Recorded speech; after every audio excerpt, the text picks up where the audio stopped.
I honestly, I mean, there's no real way that I usually start these, but so what you think about doing that down there? That's great. I love it. Are you talking about next door, or are you talking about... No, right here. Oh, in the shop. Yeah, that was great. It was awesome. Next No, not next door. I'm talking about down there in the shed, the Mud Flap Studios or whatever. Man, I loved it. What can I say? Everything was one take too, man. Come on, Dude, I mean, a professional over here. Professional. I mean, dude, it's almost like you do this, like, 3 or 4 times a week, a couple, like 10, 12 times a month kind of thing. Hey, judging by your new truck in the driveway, I mean, you must be doing all right. Well, look, that's not a new one now. A good old 2020 needs to be paid off now. But look, man. Hey, look. First off, I appreciate you coming out here and hanging out with us. What's going on, everybody? This is Mud Flap from Mud Flap Outdoors on the latest episode of the Broken Down podcast. And as you see, if you're watching on YouTube and the video elements, I got my man over here, Kaleb King. Kaleb, what's going on? Man, it's your world. I'm living in it, brother. I'm happy to be here. I don't know about all that now, dude. I'm living in your world at this point. Oh yeah. Oh yeah. Dude. How so? How so? Well, first off, I have to look up to you. Why is that? Because I'm 5'5". Well, I'm 5'6". We're good. Yeah. I love it. I already like how this is going, man. But look, man, the point of this podcast is have a good time, have some good conversations. Anything you want to ask me, you ask away. But the first thing, that first question I asked was, how'd you like it down there? Dude, music. What got you into it? I don't know. It's kind of funny. So when I was, it's not funny at all actually, but when I was a kid, I always rode motorcycles, and one Christmas my parents got me a guitar. I was like, huh. So I started playing around with it. Never thought of it again. And then I had a tumor in my left hand. I don't know if you see that for the camera, but yeah, I can't bend my wrist any farther than that. So, really? Yeah. One summer I got the surgery on it, and I couldn't play baseball anymore. I was like, well, I don't know what I'm gonna do. So I thought about the guitar, and I started reteaching myself how to play what I already knew a little bit. Mm-hmm. And fast forward to when I was 16, calling into Kiss the 99.3, I won something. Mm-hmm. They gave me Jamie Johnson tickets and a Randy Houser CD. I heard that CD, and I was like, that's what I want to do. Well, I mean, it's funny you say Jamie Johnson and Randy, Houser. I mean, your voice already sounds very similar. It's almost like the love child of those two guys, Well, thank you. Yeah, yeah. I'm not mad about that. No, yeah. Exactly. So at an early age, did you, obviously you picked up the guitar and you started kind of just fiddling with it. At what point did you realize you really, really wanted to kind of pursue music?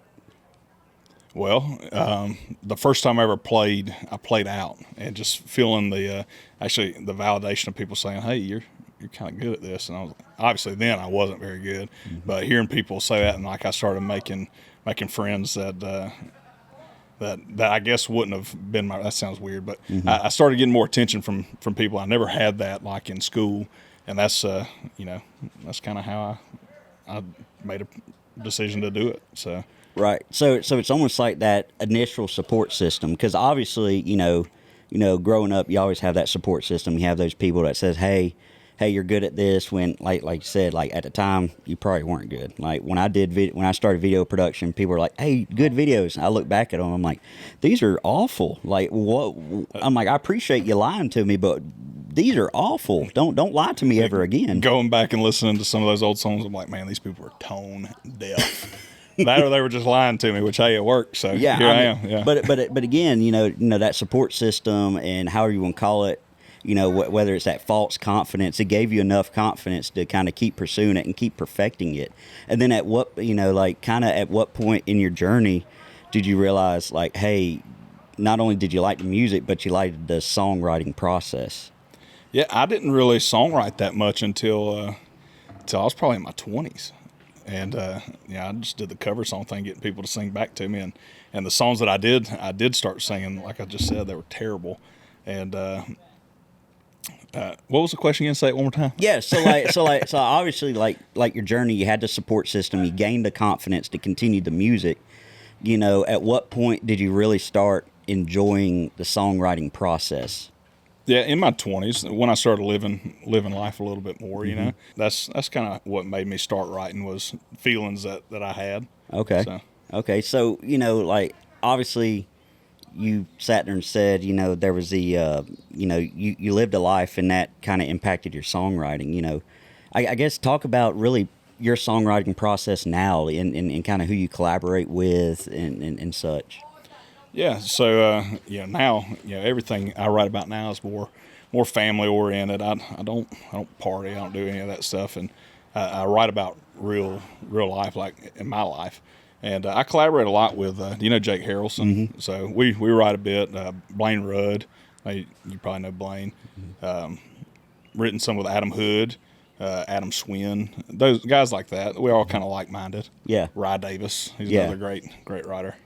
So, I would, so like for me, just initially, listen to your music, listen to how you present yourself. You have that old school country sound. You have that old school, first off, you have a great voice, because like for me, the type of music I listen to is like the Cody Jinks, the Jamie Johnsons, anyone with like the deeper voice. I don't know. A deeper voice to me just sounds country, just probably the most country ever. And then, I mean, obviously, if you have a higher pitched voice like a Randy Travis, that's obviously country there. But for me, I gravitate towards the deeper style. So like, in a short synopsis, how would you describe your style of country music? Probably more traditional, like the Randy Travis and the Jamie Johnson stuff. But I lean, in some of my earlier stuff, I leaned more of a rock sound, which is I don't know, maybe more of some like Randy Houser stuff. When his earlier career, he was more rock heavy, and that had a lot of influence on me early on. So I think probably more of a traditional style. So with the traditional style, I'm assuming the traditional style and the traditional artists in country music were kind of your inspirations. For sure. Like George Strait. I think he's everybody's favorite, but Yeah. dude, I've probably heard every record he's had Right. 100 times, because my mom, like when we lived I grew up in Manchester, Georgia, and my parents got a divorce, and my mom, she would take me to Columbus every day because that's where she worked. So they paid out of county school fees for me to go to Columbus school. So we had a 45-minute drive to school every day, and she wore out George Strait. And I mean, I've probably heard every record, like I said, 100 times. Yeah. So that had a lot of influence on me too, like sonically, like the steel guitars and his melodies, and Yeah. the writing more about family stuff. And he's not always writing about drinking, party, field, truck, girl, whatever, beer. Yeah. That's not what I write about. So, what are some of the artists that you listen to kind of now, and do you, and there's a second part to this, is how do you feel about the transition that we're going from, we went to traditional to like early 2000s, you had the 90s movement, then you had, I guess, the pop country, then you had the bro country, and now we're kind of getting back to the traditional side. So like, I guess the question I have is what's your take on music in general right now? I think it's going into a traditional spot, like you just said, and I love what I'm hearing. But the younger kids, man, they like the Morgan Wallen stuff, and I like some of it too. But like Zach Top, everybody's talking about him, and he's great, man. I think he's kind of like a mix between Tracy Lawrence and Zach Top and Alan Jackson and all that kind of mix into one. I love the sounds that he's doing. I still listen to Randy Houser. I like Riley Green. He's got a lot of traditional stuff. Ella Langley, that's a hometown girl. You know? I love the path that's going. And as far as what'd you say, the newer stuff? Yeah. What do I think about the newer stuff? I mean, like the AI stuff. Is that what you're talking about? Yeah, 100%. Like, because obviously, the most prolific one is Randy Travis, and obviously he had a stroke, and I think it was in 2013. And so he was still getting his functions, his voice and all that. But, they have basically a vocal donor. I don't know how you would vocal surrogate, something like that. Yeah.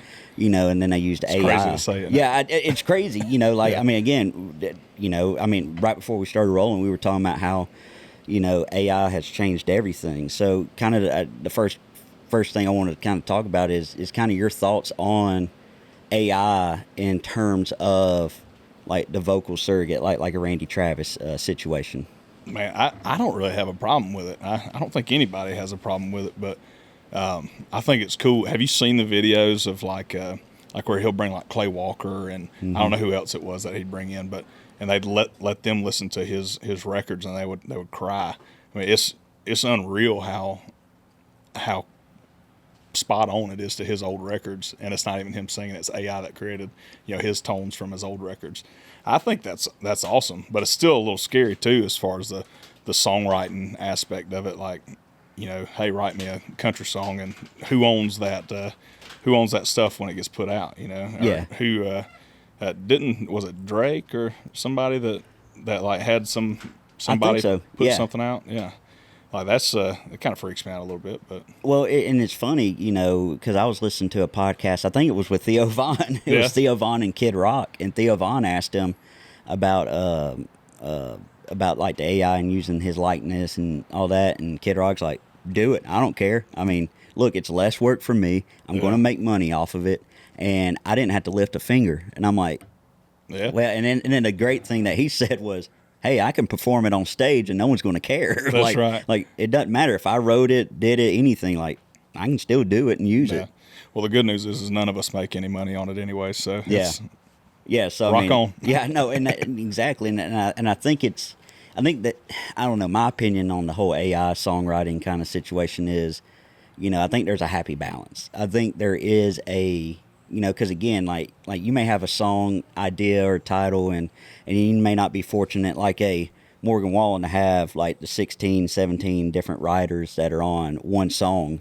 Because right when you got here, we looked up the credits for like one of his songs, and it was 17 people, and I'm like, well, yeah, it's going to be a good song if there's 17 people, writing it, even if it's one word or two words or looking at the fly on the wall. Like, it's going to be good, but like someone that's like up and coming that's still pushing and doing the gigging stuff and trying to write the good music to record and everything, you may need that little bit of assistance. So like for me in the songwriting aspect, you may need that, like, okay, well, I know kind of what the direction I'm going. Maybe I just throw it at the wall and just see if it sticks, see what it comes up with. And it may 99.9% of it may be awful, but there may be one line that goes, hold on, that you may just sit there and go, hold on, okay, now I'm thinking in this direction when I was thinking in this direction. I don't know. I guess what's your take on that aspect right there? Well, in that aspect, they're just using it as a tool, kind of. A lot of writers and like they'll use their phone and like find something that rhymes with whatever they're doing, or a dictionary. It's the same thing. It's just a modern tool, I'd imagine. But I haven't used it to try to write a song or anything. So, a matter of fact, I don't even know how to pull it up. Is it a chat? GPT or? Yeah, I mean, dude, there's like so many. There's like Chat GPT. I think there's, there was one newer one. But like Google has their own little AI thing that, like, if you look up, hey, Randy Travis, and they'll put up like a 4-sentence like synopsis, like Randy Travis is a country music artist who had a stroke in 2013, won so many ACMs and blah, blah, blah. And you're like, that's cool, and that's also scary. That's information I did not care to know, but thanks for sharing. Yeah. Well, I feel like I've seen somewhere or heard it somewhere that like you can ask it like who won yesterday's ball game or something, and it'll tell you. But sometimes it's not accurate. It'll give you misinformation. So that's kind of scary too. That Well, I know we use it for stupid stuff. So like, I'm sure you probably saw on Facebook, or your wife probably heard like you have AI roast you.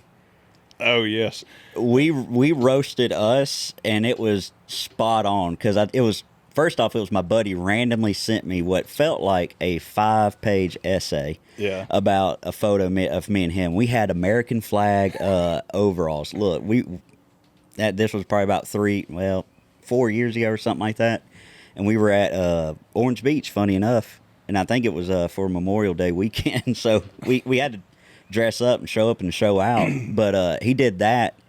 And he got it to like level 4, like caliente, kind of like, oh no, we're going to go straight to the jugular. And I was like, yep, that was that was pretty accurate. But again, it's scary that you can upload a photo and just say, hey, roast me, and it can automatically identify different things about it. Yeah, so I got put in a group text with my buddy Chad Milam and his wife Anna, and it was a picture of me, Chad, and our buddy Jeremy, and one other guy, and that we're all wearing, like, three of us are wearing like vests for some reason. I don't know, we didn't plan it, and it was like, I have to read it. Yeah. But it was like works for Bass Pro Shops or something like that, passwords or some, just, it was hilarious what it was saying. But then she sent it back and she said, I asked it to be mean, and it started roasting us like bad. Yeah. I thought that was funny. I forgot all about that. So. Yeah, well, and the thing was, so like it was the American flag ones, and it got so detailed. It basically, first off, it called us like the love child of like America and Kid Rock, and I was like, oh yeah, I'm like, that's kind of funny, that's pretty good. But like for me and my dad, we were at a Cody Jinks concert, and I'll tell you that whole circuit of what we did last year, which it was a great time every weekend. But we were at a Cody Jinks concert, and we took a picture, and like we both had Cody Jinks shirts on, Mudflap Outdoors hats on, just right before the concert even started, wearing sunglasses and everything, and you barely could see like the Cody Jinks like on the shirt, and it identified Cody Jinks, and it started writing it out of like when it was roasting us, and I said, that's cool and scary at the same time. That is scary. I wonder if it could take the picture that you send it, and it like has your location of where you were, and like there's a good chance it could have been. Wouldn't that be wild? Yeah. I immediately had been like, you got any tinfoil out here? Let's I know.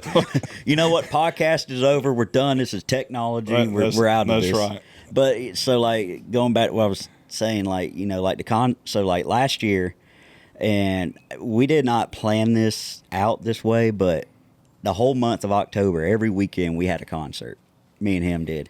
So nice. Like we did Cody Jinks with Josh Malloy in Atlanta, and then the next weekend was Corey Smith at Buckhead Theater. Oh, I bet that was awesome. Yeah, and then Corey's going to be up here at Valley Fest next weekend.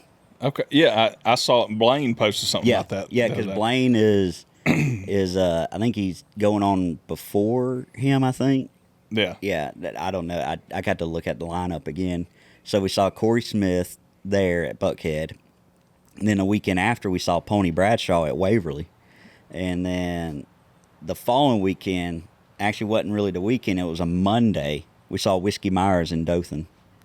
Come on. Dude, I'm telling you, we saw him, and it was Colby Acuff. And have you heard of J.J. Gray and the Mofro? I think I have. I never heard of them a day in my life. They're good.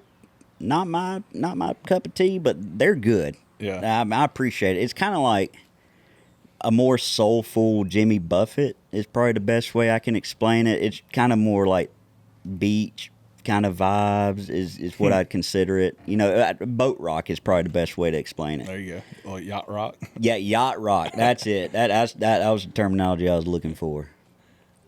No, it's a good old time. So what got you into Mudflap outdoor? How did that come about? What is Mudflap? So that's a good story. So basically what happened was it was in 2020 when we had the good old STEMI checks come in. The STEMIs. And, Papa Trump gave us the STEMIs. But so I had that money sitting there, and I wasn't doing anything. And me as a creative, I wanted to do something that was very much just anything. Like it didn't matter. Like I like video. I like taking photos. Like doing anything. And so when they said, "Hey, you have to just sit at the house and do nothing," well, I'm gonna go stir crazy. So I always liked hats. I always looked at them, and I'm like, man, I don't want to buy a $30 hat. I don't want to do this. I don't want to do that. Like.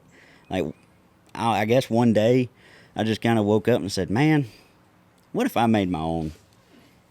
And then I was like, what would it be called? And I mean, I had nothing but time. And so I sat there for like 3 days, started writing stuff out. And then I just came up and I said, well, people know me as Mudflap, so let's just do that. Well, where did that come from? Where did Mudflap? Mudflap. Did you have like a Mississippi mudflap or a Kentucky waterfall back there? Well, no. I mean, I'm bald as all get out. I mean, you can thank my family, genes on that one. But so Mudflap came up. See, I always tell people like there's a cooler story with it, but the real like the cooler stories I say is like, man, I just, I was born in the mud and I just came out of it, out like with mud. Like it's like every time I'm at a mud park, I mean, because like we would go to Taylor County boondocks and ride. I remember it was funny. I'll answer your question in a second, but I remember we went riding and like literally this was how baller I was at the time. It was me, my dad, and our other buddy Shane, and they're getting camp ready, and I'm like, hey, I'm gonna go ride around and just kind of see what's happening. So they're getting camp ready, and I go. And I come back, and I had 2 girls on the back of a foiler. And they're like, what?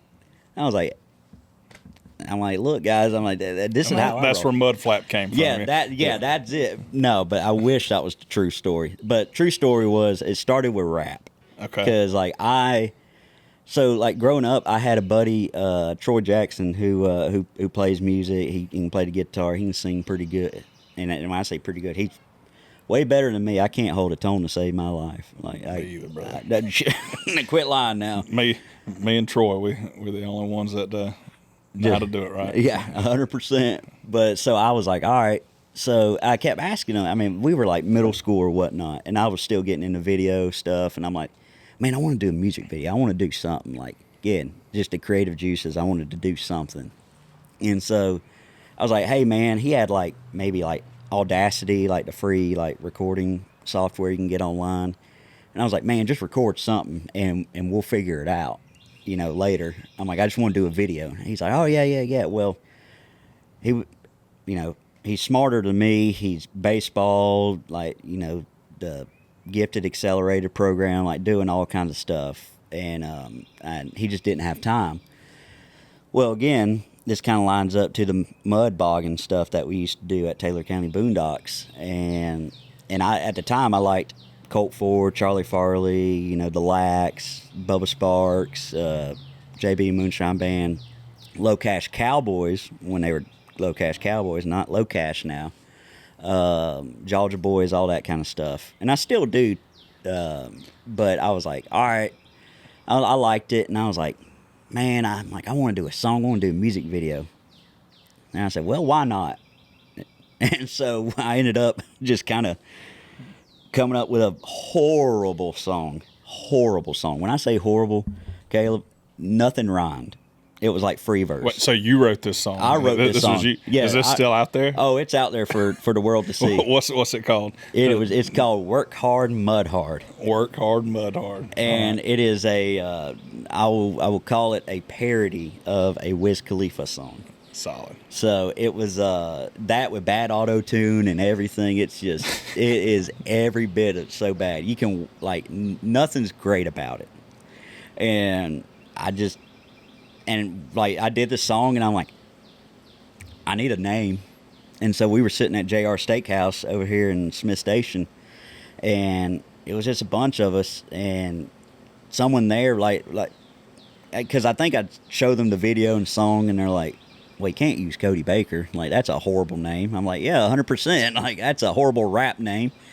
And so I was thinking, Code Mane, like Gucci Mane. You should have put the AI on it, man. You could have got you a cool name. Now, honestly, I may do that to see if there's oh man, what could have been a cooler name? But we were throwing stuff at the wall. Like, we were thinking, what's the most redneck country item or whatever? It was lug nut, pine cone, Arrowhead. Yeah, like anything like that. And somebody said mud flap, and we all just that's not horrible. And so we sat on it, and I'm like, it's not bad.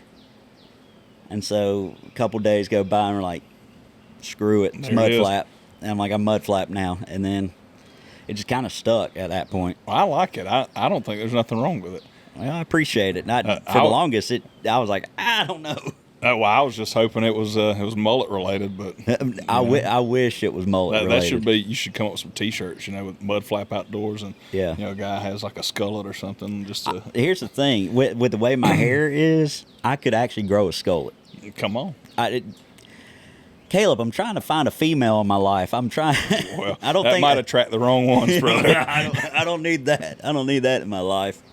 No, yeah, no. So that started the name, and then I just kind of went with it. Did some music and all that.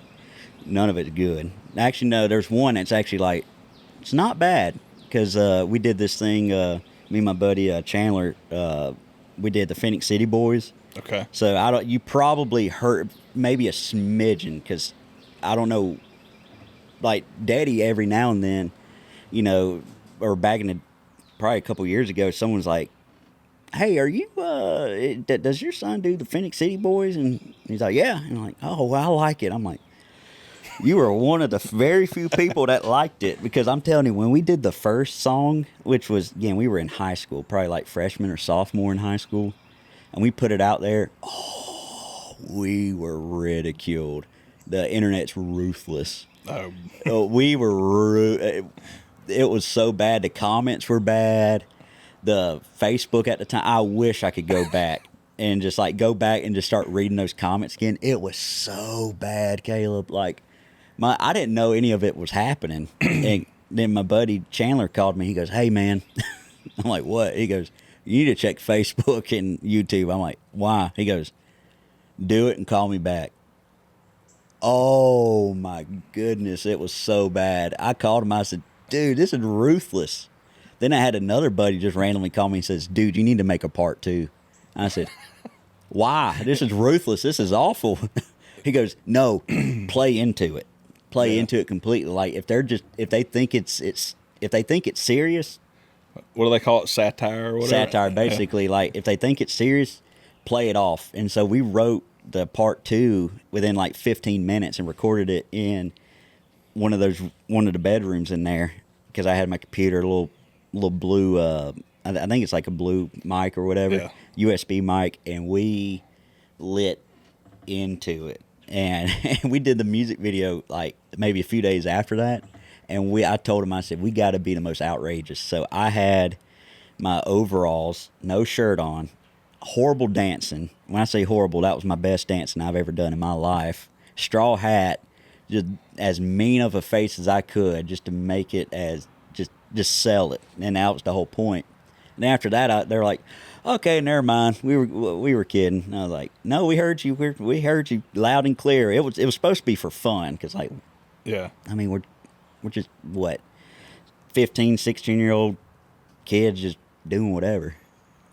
You hear that, ladies? Cody Baker, rap extraordinaire, dance extraordinaire, and he could take pretty pictures at the wedding. So, well, yeah, it's funny. I have a wedding coming up in a few weeks that I'm the best man in, and they told me I had to keep it not G rated, but I couldn't be R rated. I had to be like PG, and I was like, okay. I'm like, let me see how I can do that. So I have some ideas in the back of my mind that I'm like, I may do this, I may do that, and whatnot. What's up, Maggie? And this is my dog, Maggie. Just making a cameo over here if you're watching it on video. But if not, it is what it is. Dude, your style already, like, I could not pull off what you're wearing right now. Well, this is all I had clean, man. It is what it is. You should have seen me earlier. I was just wearing pajamas. Really? Yeah, I was going to wear that over here, but my wife was like, probably shouldn't. Yeah, probably shouldn't. Yeah. I probably should dress up just a little bit. Just a touch. Just a touch. Yeah, I woke up. I woke up at like 6, and I'm like, what time is he coming again? And I looked, and I did my math, and I go, I got to leave now if I'm going to get everything situated. So I got up, and I just drove on down here, and I'm like, all right, let me figure out what I need to do. Where'd you drive from? Auburn. Okay, that wasn't too bad. It wasn't bad, but knowing me, I didn't even pack anything. Well, most of the stuff was already here from last weekend, but like I didn't pack all my camera stuff the night before or anything. I was like, oh geez, I said I got to do this too. So at 6:30, I'm sitting there packing up. At 7 o'clock, I'm on the road. I'm like, we're going to have to figure this out, and I'm like, I hope I got everything I need. Well, I think we're doing all right. I think so too, man. I mean, heck, this is the whole point of a podcast: having a good time, having a good conversation, and all that. I think so too. What's next for you? What's the next besides the wedding, what's your next appearance or Appearance. Are you doing any more rap stuff? No, Caleb. If you ever want to venture into rap, Yeah. and want to be my ghostwriter, dude, I'm in. I'll do it. I'm with it, man. I'm in because I'll do it because I don't care. Like I'm okay making a fool out of myself. Like it's cool with me. We'll do it together. Oh, I'm in. We could we can call ourselves. We'll have to AI that, get us a group name. Yes, yeah. So. Oh yeah, 100% AI group name. You know what? That's gonna be the group name right there. AI group name. Yeah. And it's gonna be all the lyrics from AI, and we're just gonna do it.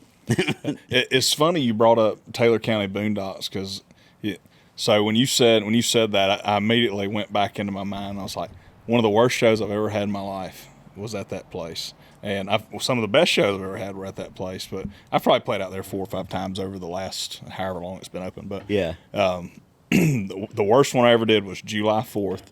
It was probably 2014, maybe. Does that sound about right? Yeah, that sounds about right. Because they were still pretty new. Yeah, I think they closed in like 17 or 18, something like that, maybe. I don't know. I know it was right before COVID when they said, I think we're done. Yeah.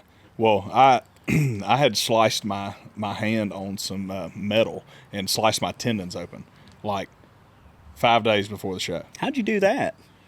I used to do heating and air, and I popped open a box that had the fittings like that you put the ductwork on, and I popped it open and sliced my finger pretty good. And I was like, oh, I can't move my fingers. I sliced them in half.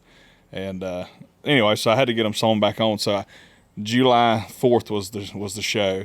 I think I had surgery on July 2nd.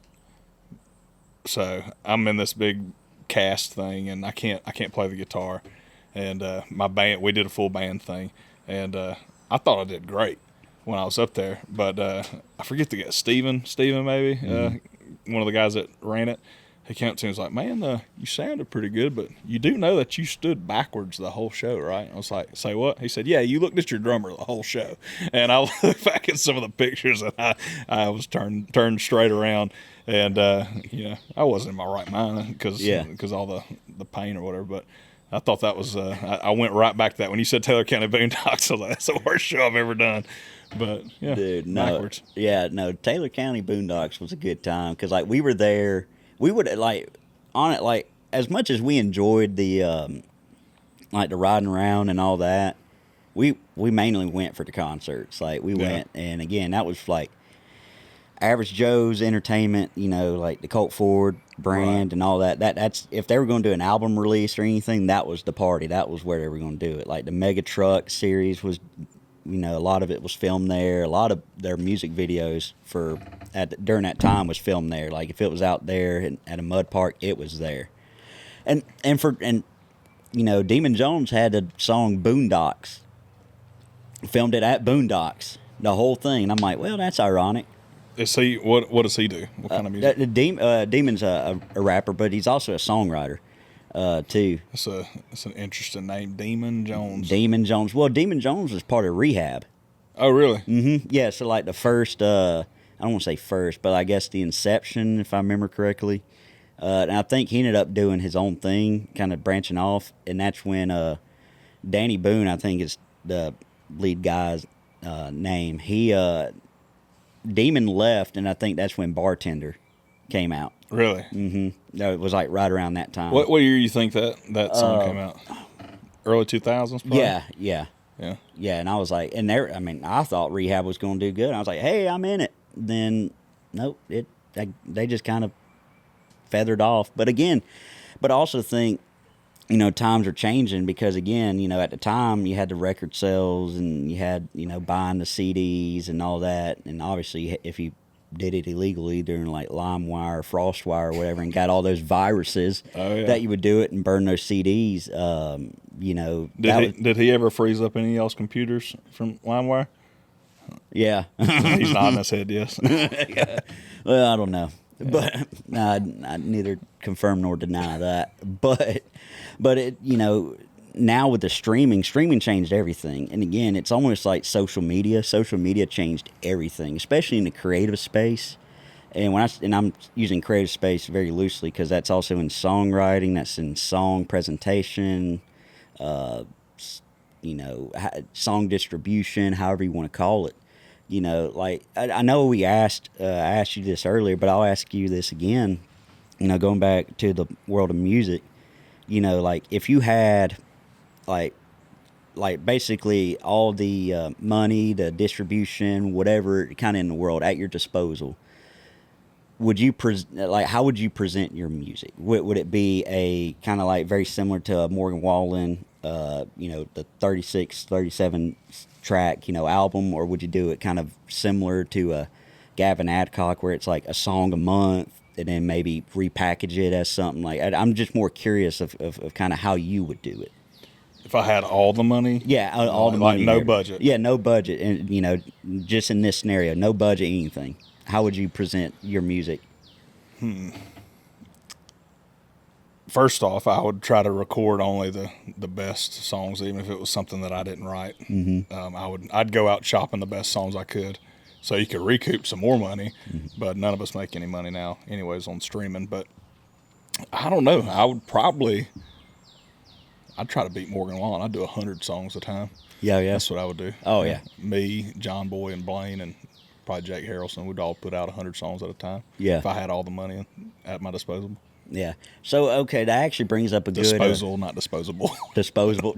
You're over here using these $20 words. $20. I'm like, this guy didn't graduate school, so. Dude, I went to Auburn. I have a little bit of an education in my back pocket, but sometimes when you come back home, it just quickly goes out the window, and you're like, you know what? Like tonight, I think if it don't rain, I'm gonna go out to the dirt track and go back to the roots. Well, they still if it rained early, like will they still run it? Well, I think they're going to pack it. I think to my understanding, they're packing. I ain't checked Facebook or whatever their social media is to see if they're racing or not. But if it holds off, it's starting to be pretty to hear the birds chirping. Yeah, again. I know. It's almost like water balloons flying. It's good, man.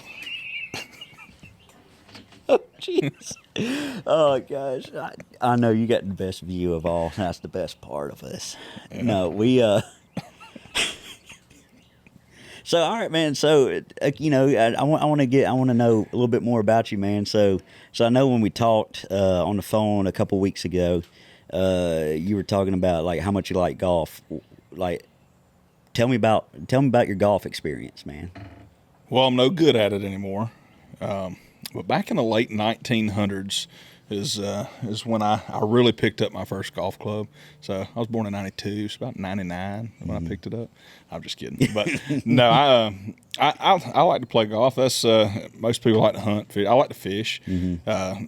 We have 4 kids, so my hunting thing and then doing music, I can't really be like, okay, well, I'm gonna go hunting, and that I'd like to, but that's not really what's important to me. I'd rather if I'm gonna pick my hobby to like as my out or whatever, it's gonna be golf, just because it's what I love most. But man, I don't know what about you? What do you like to do? This ain't about me. It's about you, brother. No. It's about you, man. Look, I love golf. No, yeah. See, like I want to get. So, like when I worked in athletics, it's funny. Like the past 2 years, I've kind of started realizing I don't have hobbies, and I need to find more hobbies to do. Because in athletics, you just don't have that time. You're just working 7 days a week, 365. Twice on Sunday, kind of thing. Like, kind of one of those situations. So, like, started getting back into, and that's kind of the resurgence of the podcast and the music. Whenever you asked me how I got into all this, it started the resurgence of all this, because I enjoy creating content. Like, people ask me, hey, what's your hobby? I'm like, filming. I'm like, no, I know that's your job, but like, what do you do? I'm like, no, I like filming. It's fun. I don't know why it's fun for me, but it is. I joke it like, hey, if I can't have a camera there, I don't want to do it. So like, look, we're going to go golfing, and I'm awful. I ain't swung a club in probably 6 years, so this is going to be great. You'll probably beat me. Yeah, there's not a chance in hell that I'll beat you. I promise you that. Well, to answer your question for real, the thing I love about golf is, it's something that you could play the rest of your life. Mm-hmm. Like, I guess you could play baseball the rest of your life, but you're not going to find a league that you can go play in. But golf, I can go anywhere, like with music, traveling. Mm-hmm. If it's just me, typically I'll put my clubs in the truck and I'll go play, Orange Beach, or if I'm in Tennessee, I'll play in Tennessee. There's always somewhere I can play, and that's what I love about it, is that it's something that kind of coincides with what I do. Yeah, no, I mean that makes sense. Like for me, I like fishing. Now again, am I any good at it?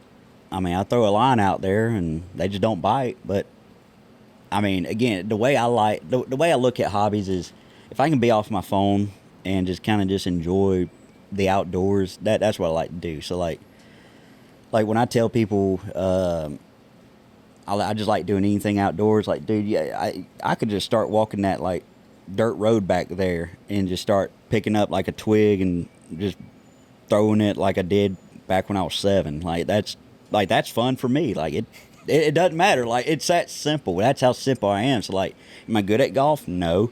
But will I go and play it? I will say I've had friends. They're like, man, come play golf, and it's like a country club golf course. I go, look, man, I'm the landscaper. We're going to divot this whole thing up, and we're going to get all the weeds out if you have me out there. So let's try a different golf course that you may not get kicked out of. So, I don't think you'd get kicked out of one, man. There's some pretty rowdy folks that'll go to a golf course. You don't strike me as too rowdy. I think you'll be all right. Well, I don't know. Unless you jump the golf cart through a bunker or something. No, I've never done that. I've paid for 18, and I golfed 4, and I drank the rest. And that was by hole 16. It got hairy. You should have asked for a refund. Yeah, I only played 4 holes. Yeah, I only played. I only played 4. Well, it started raining. Yeah, I don't know why. No, but no, I enjoy it. But like the one thing I can't stand, at least whenever I went and golfed, was when someone's really good and they're making it a real competition. I'm like, dude, I don't care. I'm just here to hit a golf ball. Like it goes that way. I don't care. It's like, oh, well, you sliced it. Try this. I'm like, I don't care. Am I on the PGA Tour? No. I'm out here in, wherever Alabama. Like, I think we're good. Yeah. I'm not even keeping score. I'm just hitting the ball at this point. Yeah, it's I don't get to play near as much as I used to, but I've got a tee box in my yard, and we've got a pasture that I got a bunch of shag. I got probably 400 golf balls in this big bucket beside my house that I'll pull from, and I'll just go out there and smack them into. I got a flag set at about 150 yards in our pasture, and I'll just hammer golf balls out into that, and then that keeps me sharp. Like I said, if it's something you got to play all the time to stay consistent, but I can still hit it a little bit. Still hit it a little bit, and that's what I'm talking about, man. No, and I mean, again, and that's one of the things is, and that's part of why I started Mud Flap Outdoors is, like, when I came up with the brand, I was trying to figure out, like, who is Mud Flap? What is Mud Flap? What does he stand for? What do we stand for? And for me, it's just being outside, having a good time. Whatever that is. I don't care if it's going outside and listening to live music. Did you have a good time? Yes. Is it going out and hitting golf balls, in your pasture? Did you have a good time? Yes. Is it going out, being with your family, and kids? Yes. Like anything. And so, hey, you know what? And even more important, are you outside throwing water balloons at each other? No, I'm not. But no. I know some people that do. I know them very well. It's pretty close to Highway 80, actually. Yeah. If really close, really close. They got a swimming pool too. Yeah, that and a swing set and everything. It's almost like Evel Knievel kind of thing. You know anybody that fixes refrigerators? I dropped mine off, but it's been in somebody's yard for about 6 months now. Oh, I knew this was going to be good. This was going to be a great one. This is going to be a different one and a great one. I love it, man. I love it. So, all right. So, you asked me what's next for me. What's next for you? Well, I'm probably going to quit.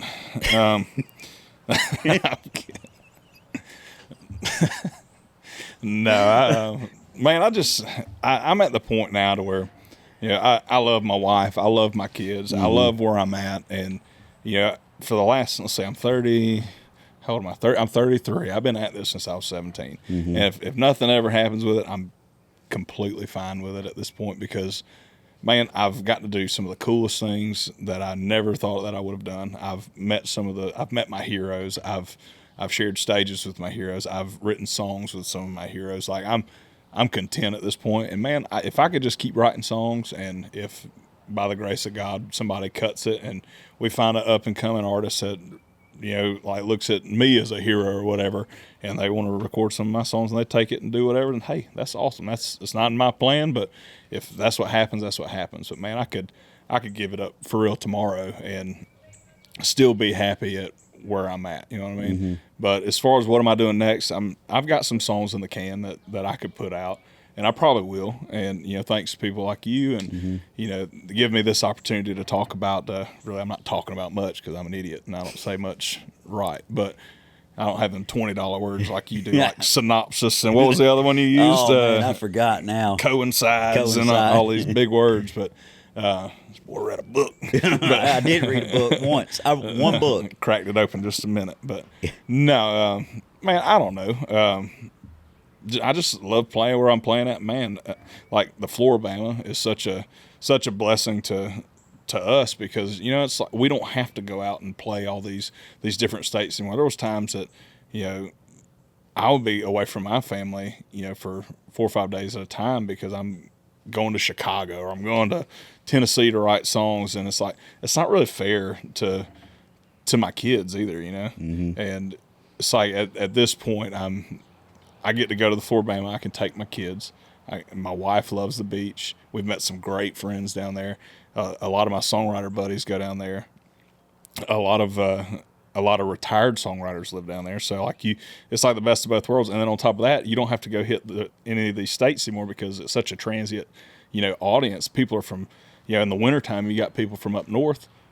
In the summertime, you got people from all over the South, like Louisiana, Texas, Arkansas, Mississippi, Florida, Georgia, Alabama.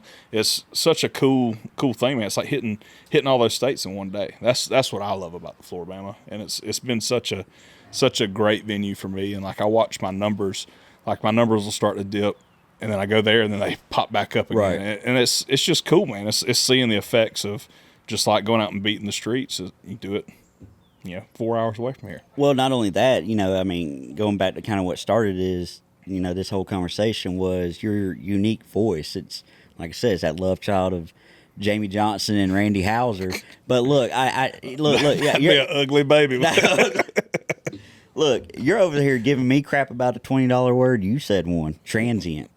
Well, it is, and we are in 2025. You got to worry about what you got to say. So yes, got to be on your P's and Q's. Hey, what does that even mean? I never understood P's and Q's. P's and Q's. I never did. No, I'll tell you the story. If we're talking about, I don't know why this, this came up, but I saw my buddy. I saw my buddy last night. And I think he posted something on Facebook because, he's a teacher and whatnot. And so he knows really big words. He is way, like I said, he was way smarter than me. Well, I remember back in high school, I forgot the situation, but I think we had a sub. And, I'll just say Wednesday, the thing was write a poem, but write it with a partner. I'm like, all right. He writes music, so I'm going with him. And so I'm sitting there, I'm like, all right. So I'm one of those probably 17 people on one of those songs of Morgan Wallen's just sitting on the wall just painting. And just to clarify. See, here I go. Clarify. Yeah, all right, $20 words. It's 11 people. 11. So we don't want to discount that. Okay, all right, 11. All right, 11 that makes it better. Yeah. Wish I had 11 people. It'd be a hammer if 11 of us wrote a song. No, I promise you, I would be that 12th person just in the background. If y'all ever write again, just have me there. I'll be comedic I really relief. like that cough that you just did. We're gonna put that in the track. Yeah, I like that. Like, where'd you come from, dude? I'm over here painting the Mona Lisa or something, like whatever. See, and I know, Okay. art and stuff. Cultured. Kind of. Hey, that boy's traveled. I've traveled over state lines. I tell you what. Yeah. But oh man, I forgot where I was going with that. You were talking about your buddy and a group assignment and a poem. Yeah. So we had a group assignment of writing a poem. Stay on track. And I know. See, I told you there's a reason I don't have questions, because I just go off topic and off track anyway. So we were told to write a poem on like Wednesday. We wrote it, and it was cool. I forgot what it was, but I remember it was really good. And so we turned. It was really good. It was really good. I know. I don't remember it, but it was great. I mean, we got an A in it, so we turned it in, and then the next day, it was like the same thing, but it didn't specify whether you did it with a person or by yourself, and it said write a poem. And I'm like, all right, so we wrote a poem together again, turned it in. So like it was the following week on a Monday, the teacher came out and said, y'all two come here. We're like, all right. We go out there. She hands us a piece of paper. She said, what is this? I looked at it and I looked at her. I said, that's a badass poem. And she's like, Cody. I'm like, it is. And she's like, well, one of y'all got to rewrite it. Looked at him. He looked at me. I said, I ain't doing it. It's on you, Bubba. It's on you. I was like, I ain't doing it. So she was like, you know what? Y'all both got to rewrite it. Want to know what I did? I rewrote the exact same poem and gave it right back to her. She took it, and I was like, there you go. I was like, we did this whole thing just to prove a point. It made no sense. I don't know why that just came to my mind, but that was very Theo Vaughn of me. There you go. Well, when I was in high school, it was my freshman year. So I guess it was called an elective. Is that right? Mm-hmm. So you could choose something. So I chose guitar, and at this point, I'd already been playing. How old are you when you were a freshman? 14? Right around there, yeah. So, I had already played, for a year or so. Mm-hmm.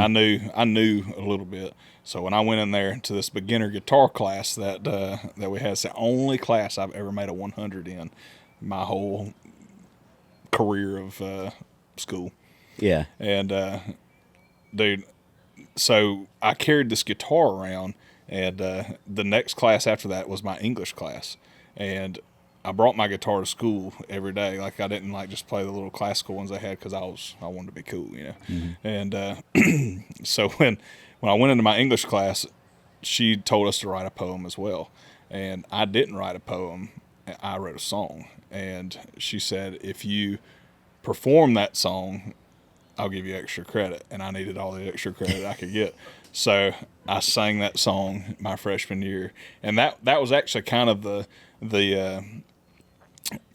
gateway or whatever, how people knew that I sang and all that stuff. Which if anybody went to high school with me that's listening to this, tell me if you remember that, because I don't know if it was good or bad, but it was good enough to get me extra credit, and that's kind of how I started getting the courage to play and sing in front of people too.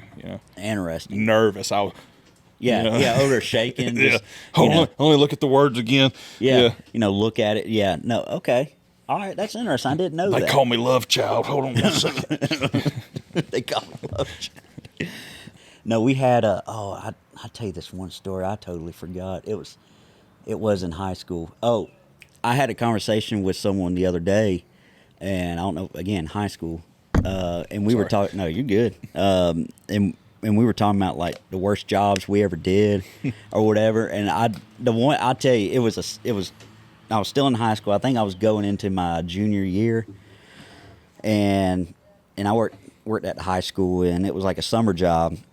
And all we did was basically scrape gum off of the bottom of the desks, redo baseboards, paint walls, and do ceiling tiles. And then at the time, they were doing they were redoing the culinary arts area. So that was one of the biggest projects we did, of doing the painting and a lot of the moving stuff. Well, they were going to have this brick oven out there, and they needed this place the ground leveled, and it was not leveled at all. And they gave us 4 shovels and said, all right, go on and level it. And I'm like, okay. And so there we are. We're like, okay, what could possibly go wrong? Nope. Second week of July, you just see all of us just out there sweating our butts off. Just like, this is awful. I don't ever want to do this. I'm like, look, if I ever thought about doing a manual labor job, that quickly told me I'm not cut out for this. I'll pay someone. I'm good. I'm out. I'm done with it. But all I know was I was the youngest one there, so they're like, how long is this gonna be leveled? I said, guys, I'm making the executive decision. It's leveled enough. And then not only that, we had to lay the sod, and that was That's good for you, man. No. The next day after laying the first like half of the sod, I'm sitting there just on like one of those high school desks, like the like all-in-one whatever connected table desk, whatever. I'm laying on top of it, just dying from my allergies, and I'm like, oh geez. I said, I want to go home and just not deal with this. So landscaping's out of your cards. Landscaping is done. I'll do it if it's like my own stuff, but I'm not going to do it for a profession. I'm good. Yeah, I hear you. I'm good. What about so that's the worst job you ever had? I think that was probably one of the worst that I said I won't do that crap again. So which I'm not trying to make this about me, but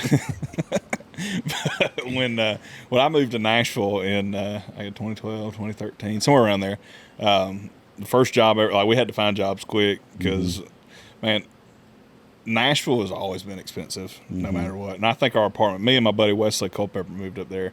I think I was 21. I'd just turned 21. Same with him. And we moved up there, man, on pennies. So we didn't have nothing. He got a job at Gibson Guitar. He was building the custom guitars, and I didn't have a job. So I was like, I had a little bit of money saved up. So I was just my plan was to go to Broadway and get a gig down there. And, like the first week, I ended up getting a gig at Tootsie's, and I was playing like Tootsie's and Rippies and whatever the other one was. But they put me on this little circuit. But I found out that it ain't like it is now. You could go up there and make bank. But then, like, you could still park for free, and like it was still like not as busy as it is now. So I had to go get a job, and somebody that played downtown was like, "Man, I valet on the side," and I was like, "Is it hard?" He's like, "No." He says, "Super easy." I was like, "All right." Well, whatever route he got, his was easy. The one that they gave me, they were like, "Hey, look, the motto of the company was run fast, drive slow." And I was like, oh boy. So like my first day, they're like, so I'm gonna have to get you to run from like, they put me on this spot. It was outside of like a hospital or something. So I had to run from like one spot. So I'm running like a quarter of a mile, like every time to go get these stupid cars, and I'd drive them back. That was the worst job I've ever had because they made you shave your face. Ooh. That was rule number one. But I didn't know that you could tell them that you had an allergy or something. Like, and you could get a doctor's excuse to not shave your face. So, like, half the people there had facial hair because they had an allergy, right? Yeah. But that was the worst job I ever had was parking cars. So, yours is landscaping. Mine is, cardio for a job. That sucks. Well, so that was the worst part. No, well, it was so funny. So, like, I mean, I played soccer growing up, and then I tell people, I'm like, yeah, I played soccer growing up. They're like, okay, why'd you quit? I hated running, and they're like, well, that's 90% of it. I said, yeah, I hated running. There's a reason they kept me on defense, right back. They kept me back there because I didn't have to run far. Yeah, I ran my little zone and went about it. But Kaleb, last question I have for you, because I know you got to get going and get on to your gig that you have a little bit later on. But was there someone early on, later on, that gave you some of the best advice that you want to kind of share on to any listeners? Oh, bro, this is the best advice I've ever got. You ready for this? Mm-hmm. So, downtown Columbus, they built that, I can't remember the name of it. Something, there's some kind of park down there. So, like, they do, like the crawfish thing we were talking about earlier. What's it called? It was like Frogtown at the time. So that area right there, they did a songwriter thing. So, they brought in these hit songwriters. So, they brought in the guy that wrote The Dance, Tony Arata. There was another guy. I can't think of their name. The hit songwriters. But Tony Arata, after the show, I went up to him and talked to him. and I was like 16 or 17. I said, "Hey man, what's the best advice you got for a songwriter up and coming?" And he looked at me dead in my eyes. He said, "Quit." And I was like, "Okay." And he said, No, I'm just kidding. I'm just kidding." He said, "Squeaky wheel gets the grease." And I was still like, what in the world is he talking about? Yeah. But now, like, it makes more sense now. Like, you know, the squeaky wheel, it gets the attention. So the more you like keep popping up in these scenarios and just put yourself in, surround yourself with like-minded people, the more your name comes up.